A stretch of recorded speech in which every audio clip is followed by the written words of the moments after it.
एक नंबर सवाल है आपका, रक्त एवं लोह की नीति का अवलंबन किसने किया था। ये आपका बोर्ड मॉडल का सवाल है, एग्जाम में पूछ सकता है। रक्त एवं लोह की नीति का अवलंबन किसने किया था। तो रक्त एवं लोह की नीति का अवलंबन किया था बिस्मार्क ने।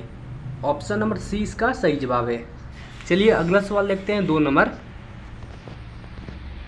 नंबर सवाल दिया है, फ्रैंकफर्ट की संधि कब हुई। ये भी आपका बोर्ड मॉडल का प्रश्न है, एग्जाम में पूछा है यह सवाल। फ्रैंकफर्ट की संधि कब हुई। तो फ्रैंकफर्ट की संधि हुई थी सन 1871 ईस्वी में। ऑप्शन नंबर ए इसका सही जवाब है। 3 नंबर सवाल है, यंग यूरोप की स्थापना किसने की थी। यह भी आपका बोर्ड मॉडल का प्रश्न है। यंग यूरोप की स्थापना किसने की थी। तो यंग यूरोप की स्थापना की थी मेजनी ने। ऑप्शन नंबर सी इसका सही जवाब है। 4 नंबर सवाल है, यंग इटली की स्थापना किसने की। यंग इटली की स्थापना किसने की। ये भी आपका बोर्ड मॉडल का प्रश्न है। अगर आप भी बिहार बोर्ड क्लास 10th का एग्जाम 2025 में देने वाले हैं तो इस वीडियो को शुरू से लेकर अंत तक अवश्य देखिएगा। तो यंग इटली की स्थापना की थी मेजनी ने। ऑप्शन नंबर 20 का सही जवाब है। 5 नंबर सवाल है, सीडोन का युद्ध कब हुआ था। सीडोन का युद्ध कब हुआ था। तो सीडोन का युद्ध हुआ था सन 1870 में। ऑप्शन नंबर सी इसका सही जवाब है। 6 नंबर सवाल है, सन 1870 में फ्रांस और प्रसा के बीच युद्ध कहाँ हुआ था। ये भी आपका बोर्ड मॉडल का प्रश्न है, परीक्षा में पूछ सकता है। सन 1870 में फ्रांस और प्रसा के बीच युद्ध कहाँ हुआ था। तो वो युद्ध हुआ था सेडोन में। ऑप्शन नंबर ए इसका सही जवाब है। 7 नंबर सवाल है, क्रीमिया का युद्ध कब हुआ था, यानी किस वर्ष हुआ। क्रीमिया का युद्ध किस वर्ष हुआ।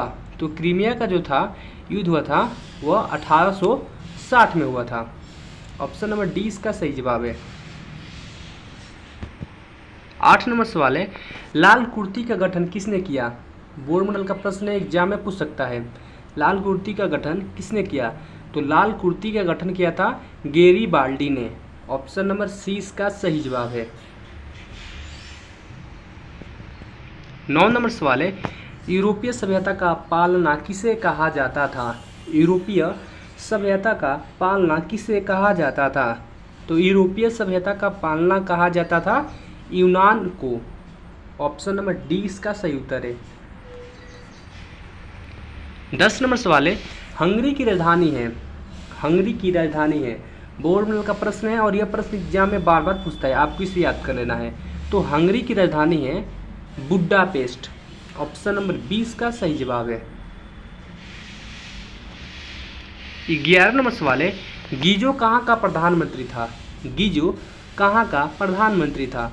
तो जो गीजो था वह फ्रांस का प्रधानमंत्री था। ऑप्शन नंबर सी इसका सही जवाब है। चलिए अगला सवाल लिखते हैं। 12 नंबर सवाल दिया है, सेडोवा का युद्ध किनके बीच हुआ था।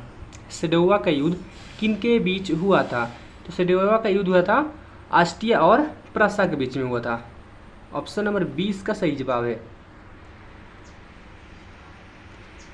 अगला सवाल है आपका 13 नंबर, यूनान के स्वतंत्रता संग्राम में किसकी पराजय हुई। यूनान के स्वतंत्रता संग्राम में किसकी पराजय हुई। ऑप्शन दिया है रूस की, तुर्की की, यूनान की, फ्रांस की।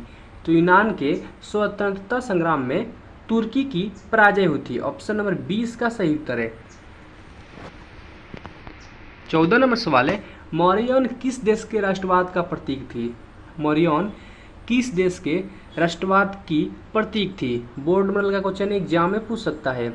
तो मौर्यन फ्रांस देश के राष्ट्रवाद की प्रतीक थी। ऑप्शन नंबर ए इसका सही उत्तर है। 15 नंबर सवाल है, एक्ट ऑफ यूनियन किस वर्ष पारित हुआ। एक्ट ऑफ यूनियन किस वर्ष पारित हुआ। तो एक्ट ऑफ यूनियन इनमें से 1688 वर्ष में पारित हुआ था act of union. Option number A इसका सही जवाब है। 16 नंबर सवाल है, ईस्ट इंडिया कंपनी भारत से अफीम का निर्यात किस देश को करती थी। बोर्ड मॉडल का क्वेश्चन एग्जाम में पूछ सकता है। ईस्ट इंडिया कंपनी भारत से अफीम का निर्यात किस देश को करती थी? तो वो करती थी इनमें से चीन को। ऑप्शन नंबर सी इसका सही जवाब है। 17 नंबर सवाल है, धन निष्कासन के सिद्धांत का प्रतिपादन किस भारतीय राष्ट्रवादी ने किया? धन निष्कासन के सिद्धांत का प्रतिपादन किस भारतीय राष्ट्रवादी ने किया? ऑप्शन दिया है फिरोज शाह मेहता ने, दादा भाई नौरोजी ने, बिपिन चंद्र पाल ने, बाल गंगाधर तिलक ने। तो धन निष्कासन के सिद्धांत का प्रतिपादन इनमें से दादा भाई नौरोजी ने किए थे। ऑप्शन नंबर 20 का सही उत्तर है।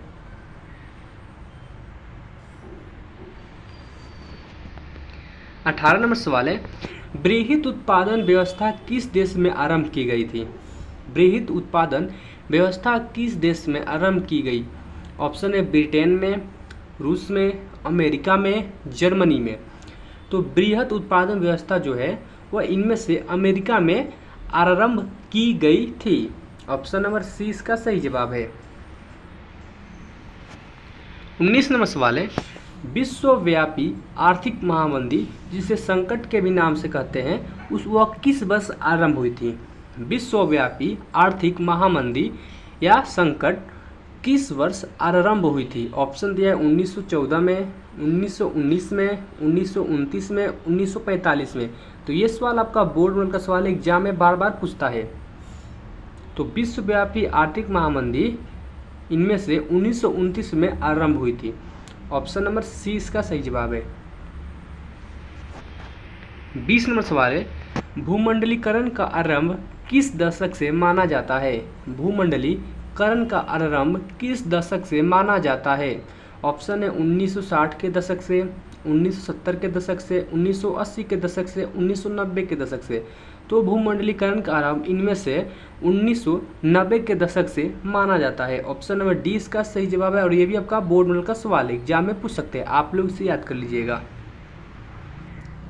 अगर आप चैनल पे पहली बार आए, चैनल को सब्सक्राइब कर लें, वीडियो को लाइक करें और अपने दोस्तों के पास ज़रूर शेयर करें ताकि वे 2025 में होने वाले exam Bihar board class 10th history का तैयारी अच्छी तरह से कर सके।